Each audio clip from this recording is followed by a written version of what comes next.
Hello and a very warm welcome to this Axial Talk IT security webinar. This webinar is called Endpoint Data Protection, Are You Missing Half of the Pie? It's one of a series of monthly webinars looking at key IT security topics with the help of specialists from global IT security leader Intel Security. If you have any questions, feel free to contact us. Phone numbers and email addresses are on the screen right now, or you can find us at www.axial.co.uk. If you don't already know us, we're an award-winning provider of innovative network, security and services solutions. Since our launch in 1989, we've just celebrated our quarter century. We've served a wide range of customers from all the sectors you see on your screen and more. We're technically very well resourced and highly capable, which not only allows us to tailor our best-of-breed technologies and solutions to meet individual customers' requirements, but also gives us the capability to provide exceptional pre- and post-sales support. So, that's a quick thumbnail sketch of who we are. There's more on our website, of course, but for now, let me hand you over to this month's specialist for our Axial Talk IT security webinar.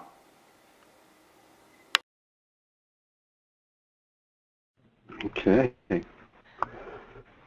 So, welcome everyone to the Endpoint Data Protection, Are You Missing Half the Pie webinar. My name is Pat Correa. I'm Senior Product Marketing Manager for Intel Security. I focus on encryption, and I work out of Beaverton, Oregon in the United States. And now I'd like to have my colleague introduce herself.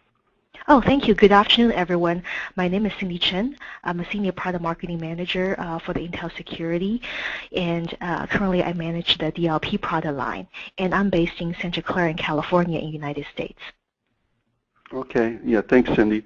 So, folks, there is a question bar that should appear on your screen, and if you open that up, you could type in some questions, and we will, Cindy and I will try to answer those near the end of the webinar today during the Q&A session. So please feel free to type something in there. If you have any questions as we proceed along, then Cindy and I will follow up with you. Okay, so our agenda today is we're going to talk a little bit about the importance of data protection outbound and some of the steps to complete data protection. And essentially we're talking about, the pieces of the data protection pie. And then we'll talk a little bit about resources that we have. So let's talk about importance of outbound data protection.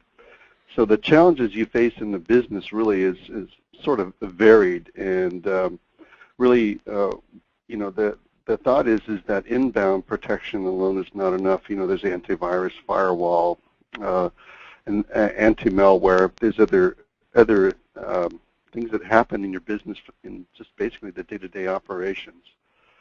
So some of the issues that will help you address are the requirements that you need for regulatory compliance. There's PCI and, of course, the personal ID information that you need to keep privacy, either for your employees or clients as well too, not to mention business partners. For Europe specifically, the General Data Protection Regulation is coming up as well too, which requires encryption. So that's another area that you should be concerned with. And then, of course, some of the data protection helps with essentially the accidental and intentional data loss. For IP that you have, intellectual property, just basic planning, source codes, research and development, just general business info that you'd like to secure. And then, of course, the solution that you're looking for has to fit into your infrastructure and accommodate security policies and the behavior of employees. As an example, like working on mobile applications with cloud and so forth. So, those are some of the areas that we'll cover here as we proceed along. So the causes of data loss, some of them are actually fairly benign. Besides the outsider and intentional unlawful capture of important data, is always the accidental one as well too. Some of these, I'm sure you're aware, the forgetting the laptop in the airport, being in the cafe, using a removable a device like a USB flash drive, drops on the floor, left on the table, etc., and so forth. And some of the data protection policy will help to ensure that there's no data loss there. So there's many causes of data loss.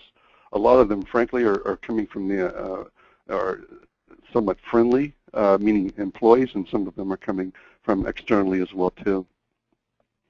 So the cost of the data loss, well, I mean, it climbs every year, and it's not just your laptop or a really $5 USD drive that's been lost. It's really obviously the data, and with all the breaches occurring, you see that 43% of businesses have suffered a data breach in the past year. Something to be concerned about.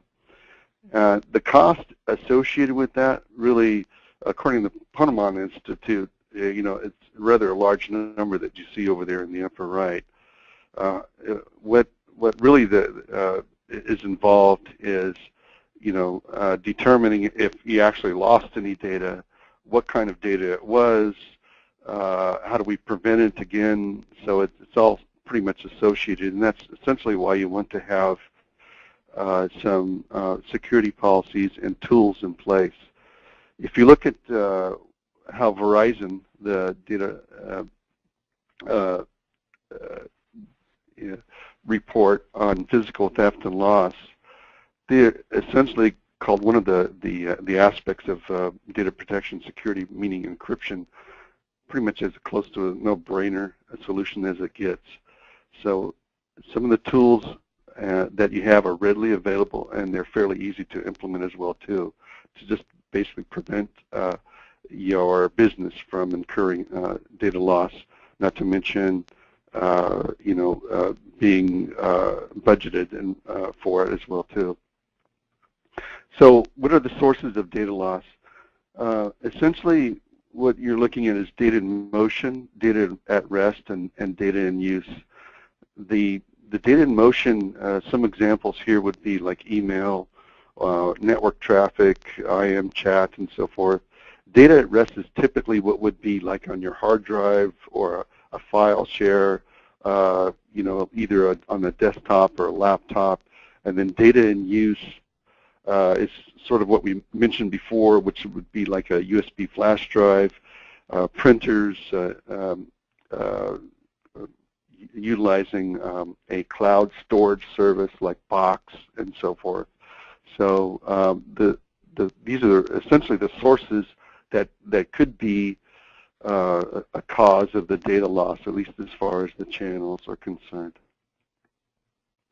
So let's take a look at some of the steps to completing the data protection, or to get back to the title of this webinar, the pieces of the pie here. So we'll take a look at locking down your data, securing your data, and managing your data. So if you look at the data at rest part, again, what we're really talking about is like network file shares as an example, data in your database, desktop, laptop, and actually which includes, as an example, like Windows tablets as well too. So obviously what you need to do is encrypt data on your desktop PCs, workstations, and laptops. And what that does essentially is it makes the data on those drives or on those endpoints unintelligible, or there's no way people can read them. And we'll talk a little bit about why. Also, again, encrypting data on the network files and folders and removable media storage devices is really important as well too. And once the security software is in place, it's fairly easy to do. There's a trend also regarding native encryption, and we'll talk about that as well. So one of the or concerns people typically have is if I encrypt my data on my laptop, as an example, it's going to be really slow. Well, that was a situation that occurred, a few years ago, but since then there's been, as technology advances and encryption specifically becomes more and more apparent, that's not really that much of an issue any longer. So with, as an example, with Intel processors, there's actually transistors that were dedicated to the encryption algorithms. When I say encryption, that means that the data on your drive essentially is runs through an algorithm and then stored back on your drive in an encrypted format. And there's a key that unlocks that. So if this example that you see here on the slide essentially is a synthetic benchmark, and it's intended just to model what business applications would be running on a 4th generation Intel processor-based platform. And essentially what we're showing here is that if it's unencrypted or encrypted, the performance difference really for the typical end user, there really isn't much of an impact at all. And that the reason is because of some of the advances in software algorithms, but not only the Intel AES-NI instructions, which are in all of the Intel CPUs.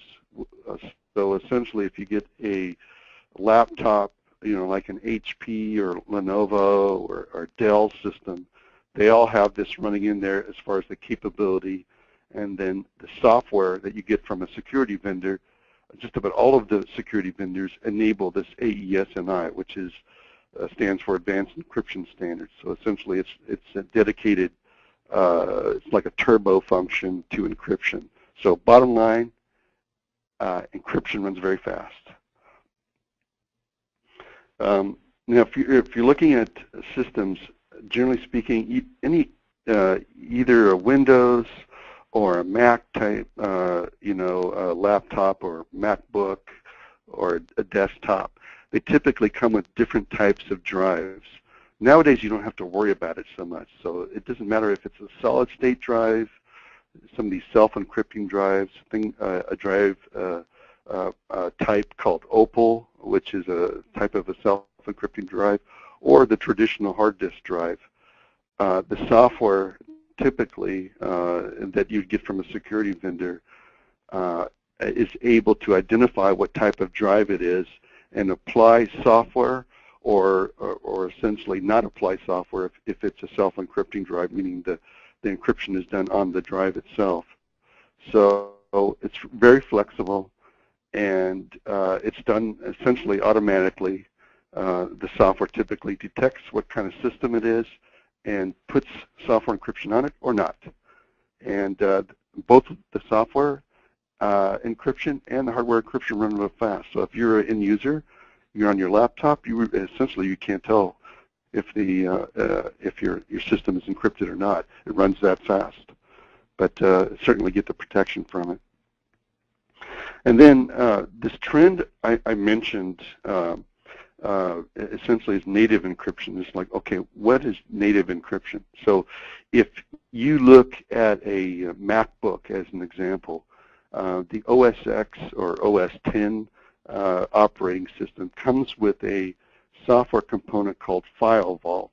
And what that is that it's native encryption that comes with the Apple, like a MacBook.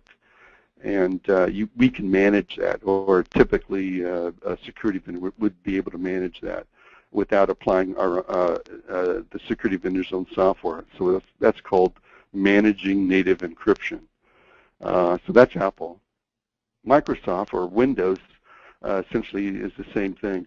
So if your IT infrastructure has business-based versions of Microsoft Windows, like Windows 7 Pro or Windows 8 Enterprise, those type of versions, it comes with a similar software component called BitLocker, and your security software should be able to manage BitLocker as well too from a single management console. So It's sort of a trend, and you'll see that in tablets, and you'll see that in smartphones as well too. This particular software that we're talking about today typically is for like a Microsoft Windows laptop or a tablet, and of course MacBooks and Macs, essentially like a workstation. So that capability is there, and what it's really great for is BYOD. Bring your own device. There's aspects that you can actually just check to see if the endpoint is encrypted, or you could just manage it as well too. So there's different capabilities that you typically have with the software, and the whole point of this is to make sure that the endpoints in your infrastructure are encrypted and you can report on it. And we'll talk a little bit about that reporting and so forth later. So that's called native encryption. So that's another trend that's in the industry, and your security software should handle that. So and then typically here's some use cases for files, folders, CDs, flash drives, and so forth. So a typical one would be look, I just want to encrypt all the Excel files on my laptop, and maybe because your business models are in there. So essentially, the software can actually resolve down to particular file types. Network sharing is sort of the same thing. You could look at the HR group needs to have a separate, by the way, HR meaning human resources team, can have separate data on a network drive, and we want all of that encrypted. Obviously there's some privacy aspects associated with that, as you can imagine. Removable media protection.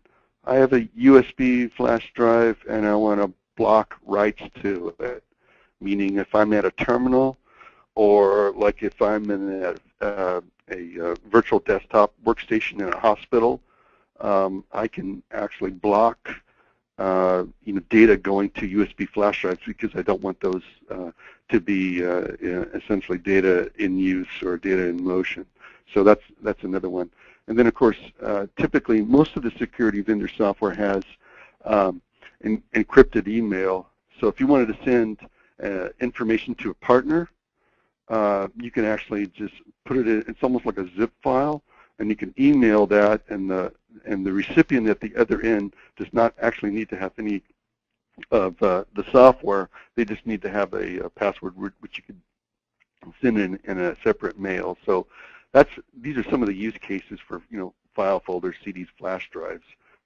And the whole point here is just to make sure that if the data can't be accessed in any way, essentially that is readable, meaning I can understand what the data is, either files or folders or whatever, or data on a removable media drive, unless they have authorization to it. Okay, so that's files, folders, CDs, flash drives. So what we're going to do now is I'm going to turn this over to Cindy, and we'll talk about securing your data. Yep. Thank you, Pat. Yeah. So Pat just talked about how you can lock down your data at rest with encryption tools. So next I'm talking about how to secure your data by eliminating all the possible data leak channels with a DLP endpoint solution. Next slide, please. So when I talk to my customers, I often tell them, just like you need multiple doors and windows in your houses, you need a multi-layer approach when it comes to protecting your data. And of course, we all know we have anti-malware that can bounce the malware and prevent them from getting to your system.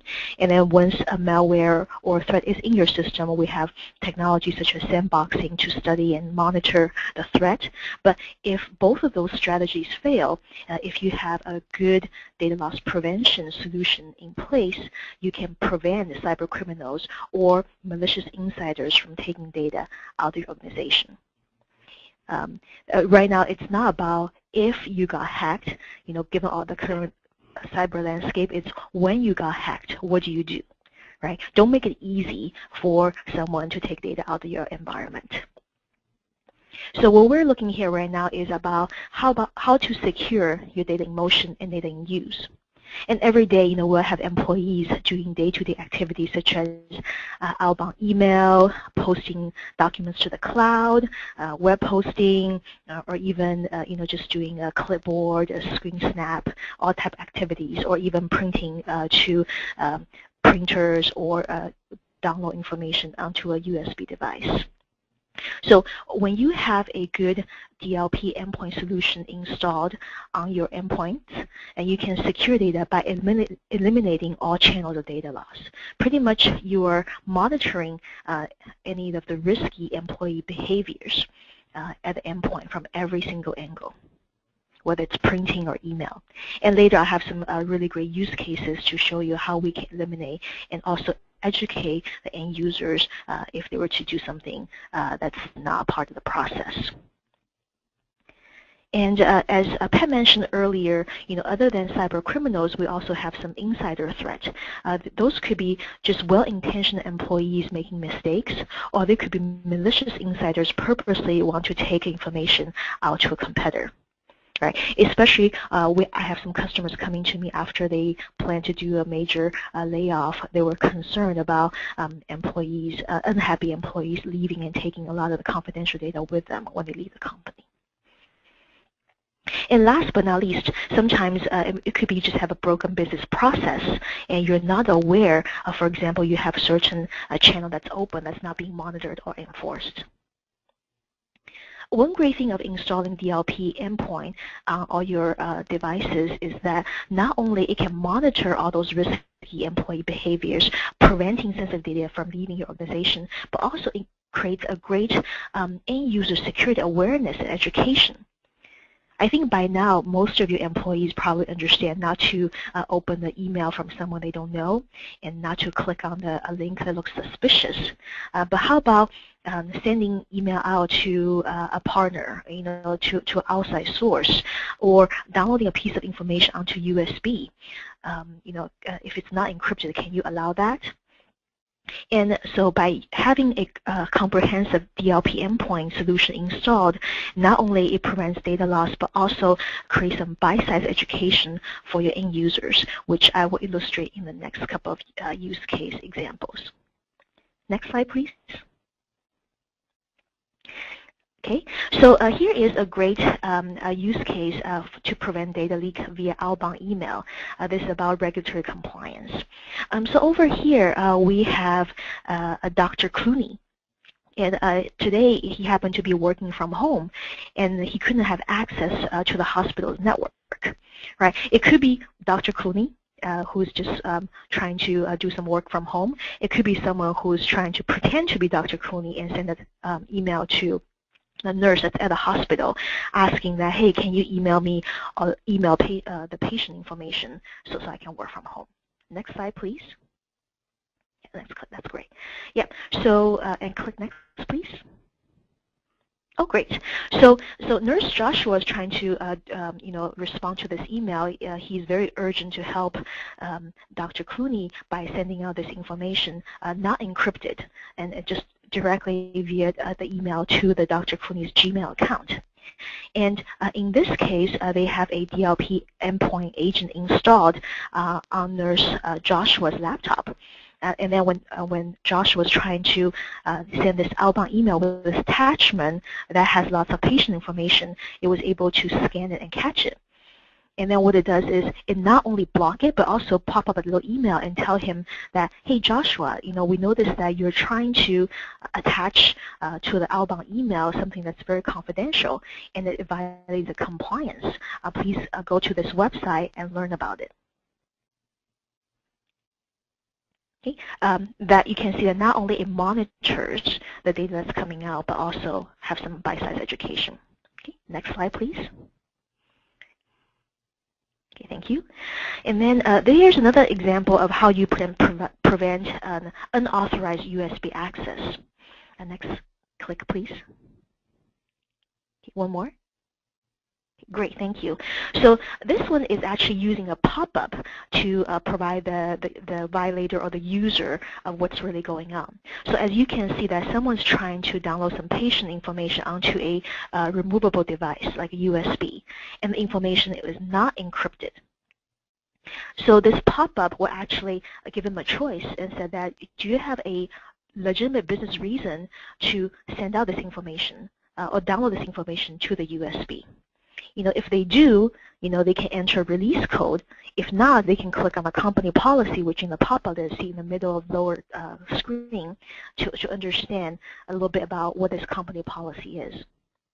And if you have a very comprehensive DLP endpoint agent installed, it also sometimes gives the user choices of either say, oh, this is a mistake, I'm not going to do it anymore, or it can say that, yes, I like to send it out, and then I need to encrypt it before I send it out.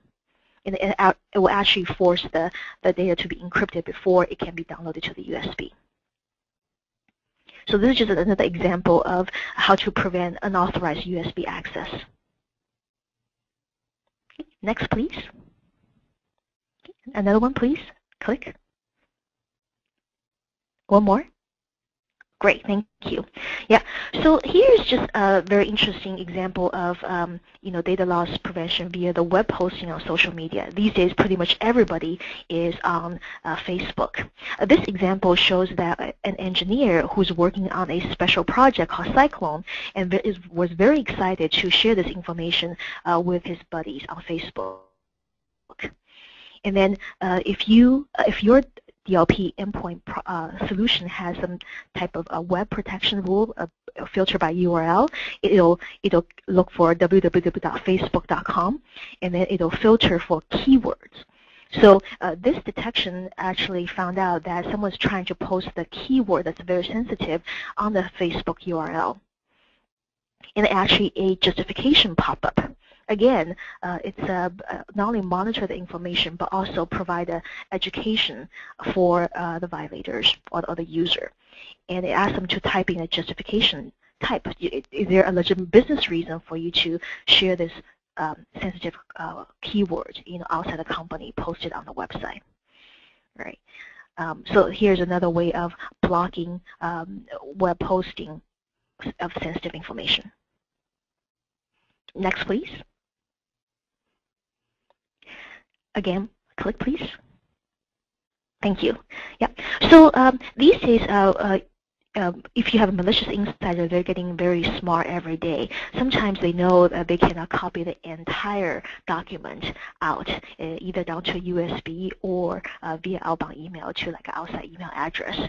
So what they're doing is they're actually copy and paste part of the information onto a different document, try to rename it.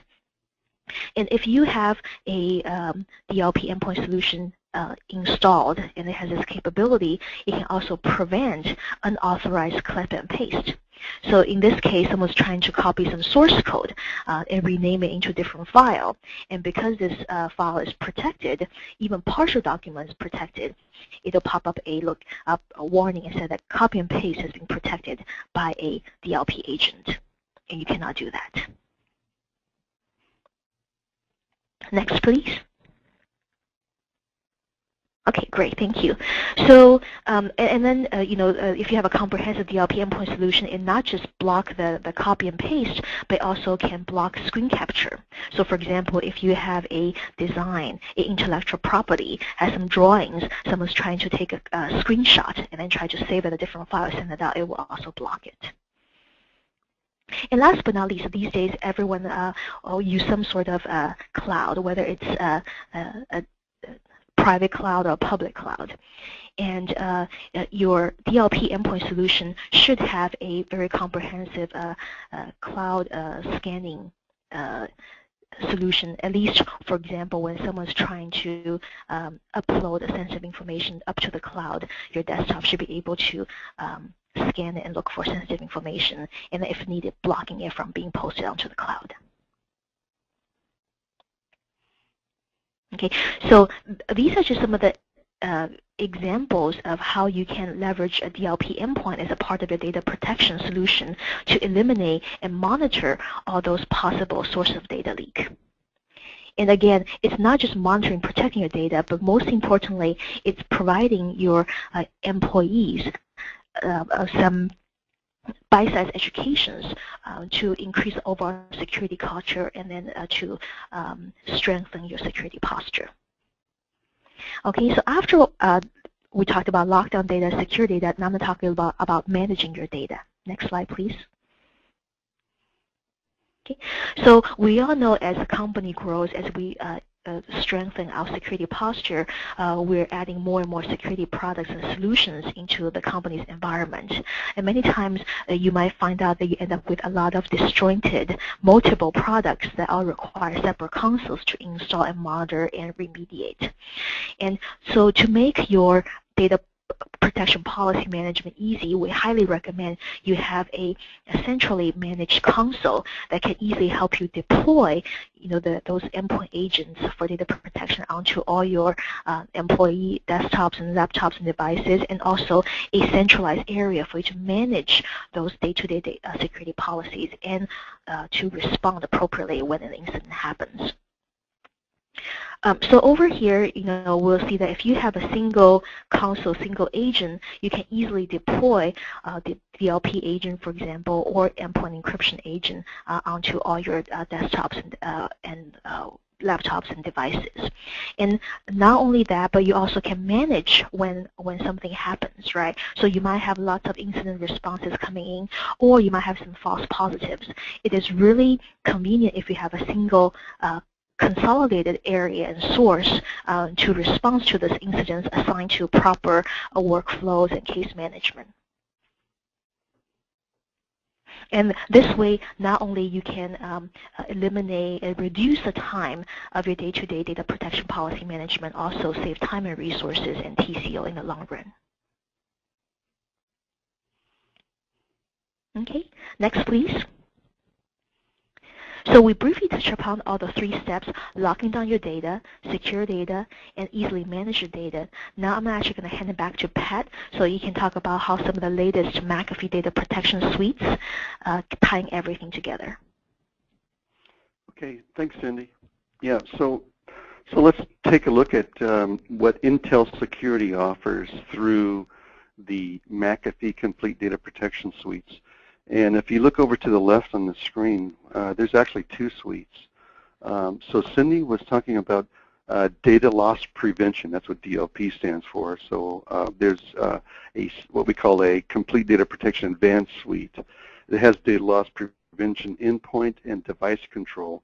Essentially, what that does is it manages the data in flight that we had been discussing, data through networks, applications, removable media storage types, and it can resolve down to the ability to tag file types and keywords.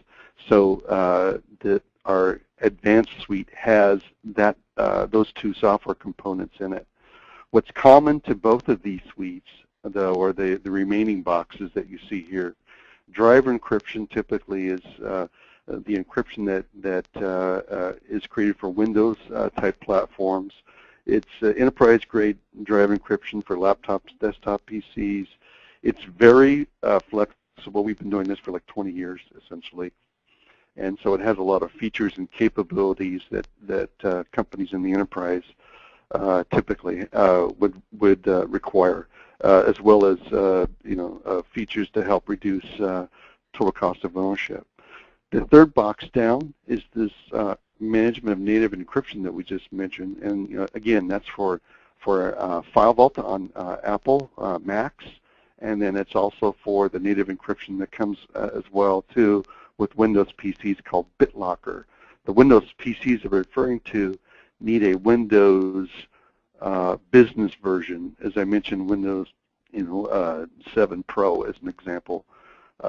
So that's management of native encryption. Those are the 2 components: drive encryption and management of native encryption there. And then the next box is file and removable media protection, which we talked about.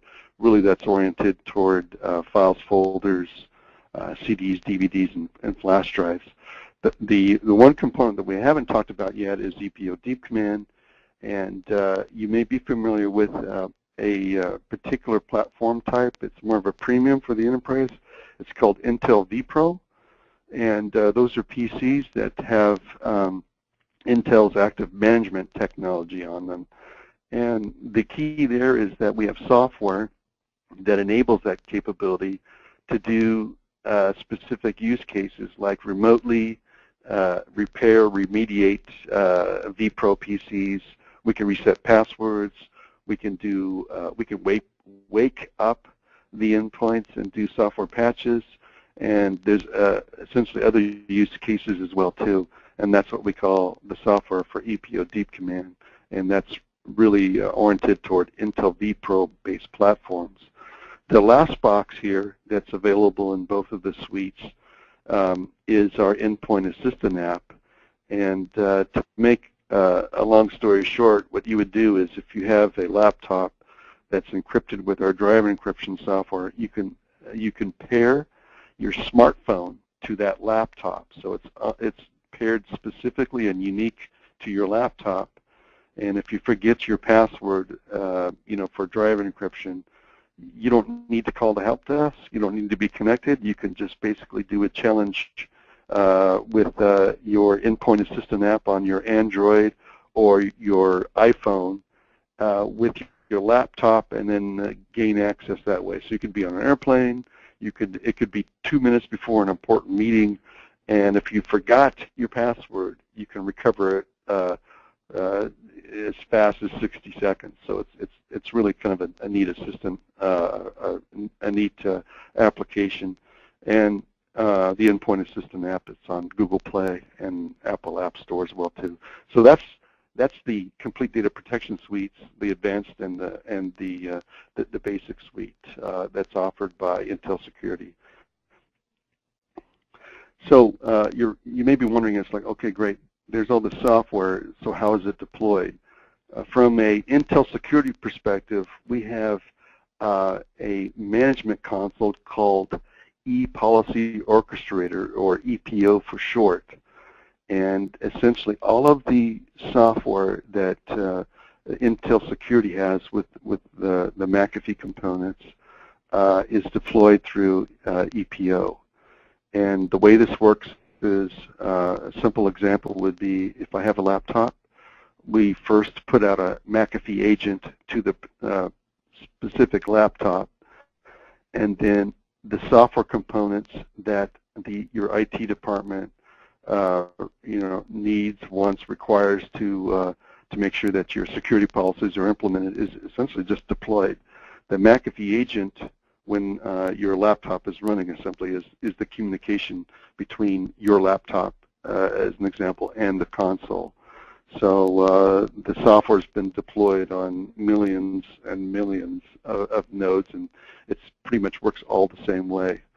So from a data protection or encryption, it works exactly like all the other software, like antivirus and whatever. It's a typical, very consistent capability. And of course, what this does is it provides you with the auditing and reporting capability so that you can make sure that all of your endpoints are protected.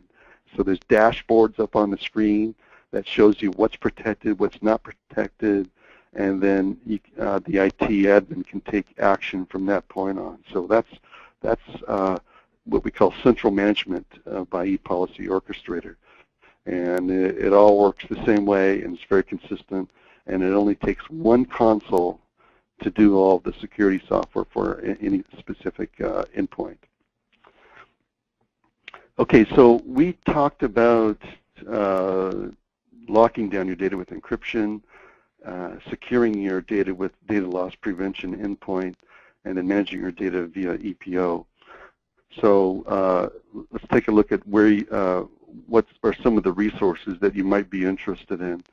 So from a industry analyst perspective, the Gartner Magic Quadrant for mobile data protection is really the report that you can actually find up on our website on McAfee.com, data protection. As you see over there in the right hand of this picture, that Intel Security has essentially been a leader, is the leader, and has been that way for 7 consecutive years. So the report's available the actual Gartner report is available through our website there. And then as far as resources, you can go to, again, to McAfee.com data protection. Up there on our site are solution briefs, white papers, again, the access to the Gartner report, and other ones. We just published a new solution brief on this native encryption, if you're interested in that as well too. And so that's, again, it's McAfee.com. You can download the literature. We actually have free trials as well too, and then of course you can find a reseller or McAfee sales as well too, there up on the website. So that is essentially the webinar. And Cindy, I noticed we have a couple of questions here that we could probably answer. Yeah, absolutely. So the first question is probably applied to most audience. Will this presentation be available for download? The answer is absolutely yes. We also recorded this webinar along with the presentation, so afterwards you should be getting an email for you to access this recorded or download the PowerPoint presentation. Okay, and I think that we have one more question. I think that question may be for you, Pat, is what do you propose to use native encryption, BitBlocker, or MDE?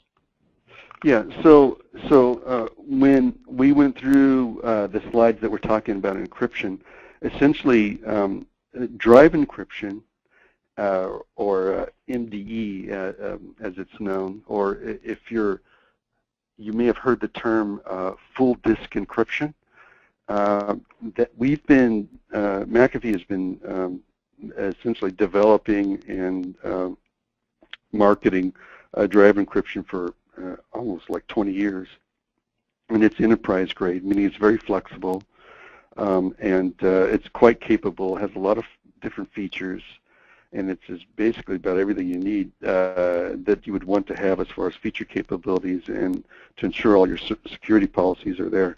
So that's, generally speaking, we recommend that for the enterprise.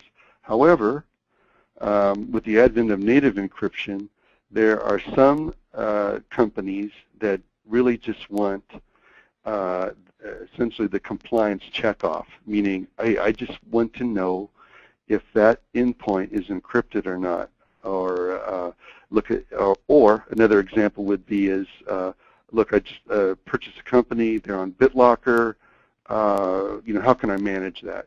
And simply we can do that with management of native encryption, or what we refer to as M&E in the discussion that we had previously. So it's really up to the customer. I would say drive encryption, our typical 20+ year product, is for the most complete capabilities, and frankly, it's the most secure. Utilizing native encryption currently, like BitLocker and FileVault, is more of a lightweight, capability. But the fortunate situation is that we can offer both. It's really up to the customer. If you buy a license for a particular endpoint, in the data protection suites, it doesn't really matter. You can implement one or the other. It's really up to the customer. And then obviously we have more information available on McAfee.com data protection, as well as a new solution brief that we loaded up on there as well too. If you go up on the site, you'll find it. So anyway, that's hopefully that answered your question there. And then Cindy, I think we had another one. And then I think the next question was native encryption. Can we manage BitLocker to go for USB encryption? Yeah, generally speaking, what we recommend there is to use our file and removable media protection software. And that was one of the blocks, and that is available in both of the data protection suites. So that one's called File and Removable Media Protection, which is a bit more extensive than BitLocker to go as well too. So I think that was the third and last Yeah, question. I think we have one more question coming up. Yep, okay. So the question is actually, I can answer this one, is actually on DLP. So the question is, you mentioned a DLP endpoint. I also heard about network DLP. Is any difference between the two of them, and do I need both of them in order to have a full data protection? So Pat, I can answer that question. So the answer is yes. There's definitely a difference between the two DLP solutions, network versus endpoint. And yes, I highly recommend, if you want a comprehensive data protection, I would install both a network and endpoint DLP. But the good thing is, you don't have to install both of them at the same time. I have customers, sometimes they just start with network DLP first, or I have some customers, they just start with endpoint DLP first, specifically start with device control. It totally based on your company's needs.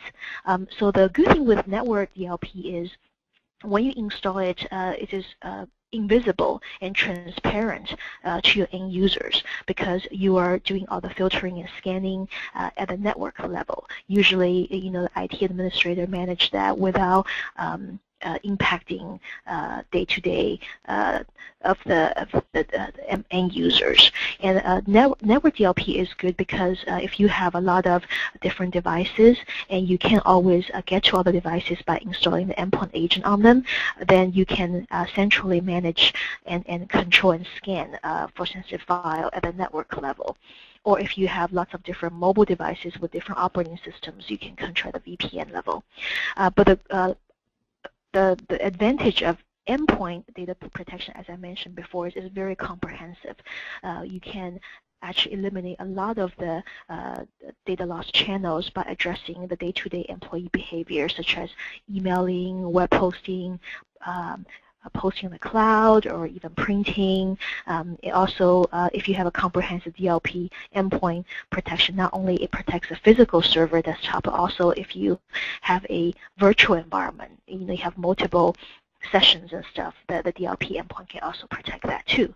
And as I mentioned earlier, the one great thing about DLP endpoint is it actually really increases your end user awareness, because if they do something wrong, they have an educational pop-up that tell them something, how to do it the correct way.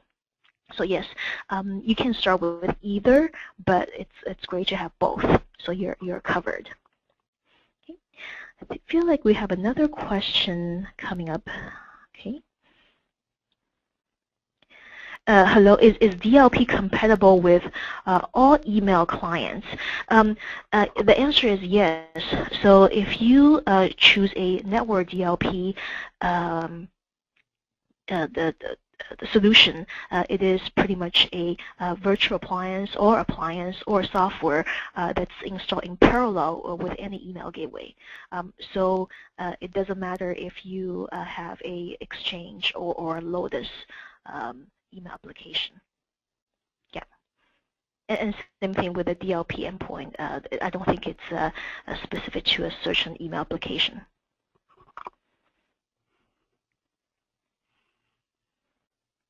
Okay. I think we have another one, Cindy? Or... Oh, let me see. Just want to clarify, this network DLP is a specific module DLP. That is correct. So DLP is a pretty widely used industry term. It's called data loss prevention, and it can include network DLP as well as endpoint DLP. Network DLP is usually an appliance or virtual appliance, or it could be software that's installed in your network. It could be parallel to a web gateway, an email gateway. It can also be installed on your tap port, spam port to monitor information that's coming out directly from the network. And that one, it doesn't matter what type of operating system that you use. And another component DLP is a DLP endpoint. Those are actually endpoint agent, kind of like an antivirus agent that's installed on your desktop, laptop, individual server, it could be devices, and that one actually it cares about what type of operating system that it fits, whether it's Linux or Mac, most commonly PC. Yeah.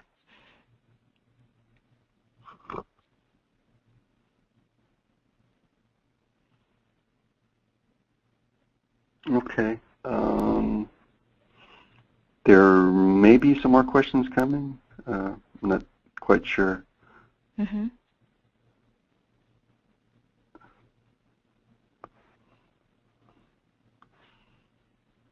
I think we'll give it another few seconds here.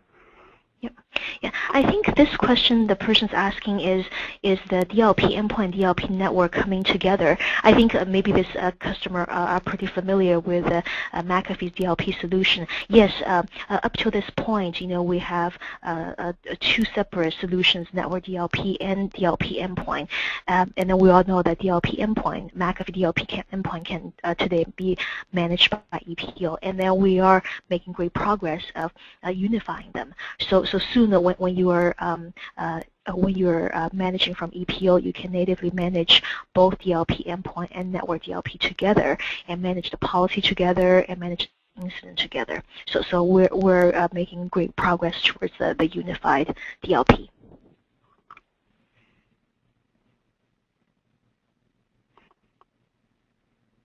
Okay. It looks like we have some more questions on DLP endpoint. Yep. There's some that we can't answer in a webinar that I see, but yes, I know someone's asking about the roadmap for DLP. Absolutely, we have the latest roadmap available. So if you're interested, please send me an email. It's Cindy, C-I-N-D-Y _Chen, C-H-E-N at McAfee.com, Cindy_Chen at McAfee.com, and we can get you connected and give you a preview of the roadmap if needed.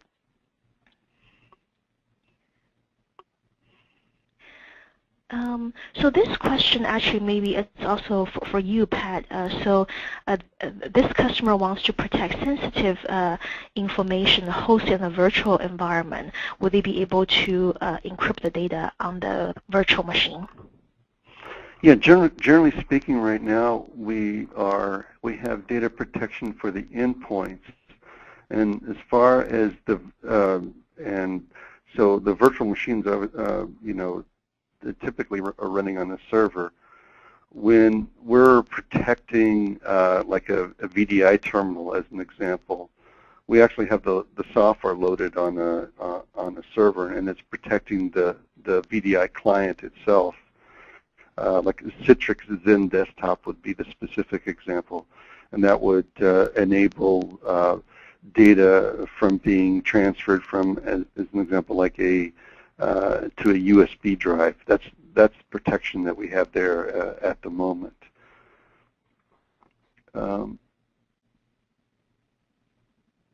So I think if you have any further questions, Cindy mentioned her email address. Mine is Patrick_Korea at McAfee.com as well too. So feel free to send Cindy or myself an email, and then we can follow up as well too, and especially with the roadmap info as well. Yep. And also, I was being told that if we have any questions that's on the online chat we haven't got to, we'll be able to get your contact address and then respond to you via email. All right, great. So I think that concludes the webinar, and thanks to everyone for attending and being interactive with us during the Q&A. And again, as Cindy mentioned, if there's any follow-up, we certainly will. And then also, we'll have a PDF of this presentation that will be made available to you. So thanks very much, and I think we're going to conclude the webinar now. Thank you, Intel Security, and thank you, all of you, for taking the time out to join us today. I hope you found the webinar useful. I'm sure many of you will have questions to ask. Please give us a call on 01628 418 000 or email us at McAfee@axial.co.uk. We'd love to hear from you, and we'll be delighted to help. Finally, you can find out more about us and what we can do for you at www.axial.co.uk, and you can register for next month's webinar at the link you can see on the screen right now. If you do it now, you won't forget later. Thank you. See you next month.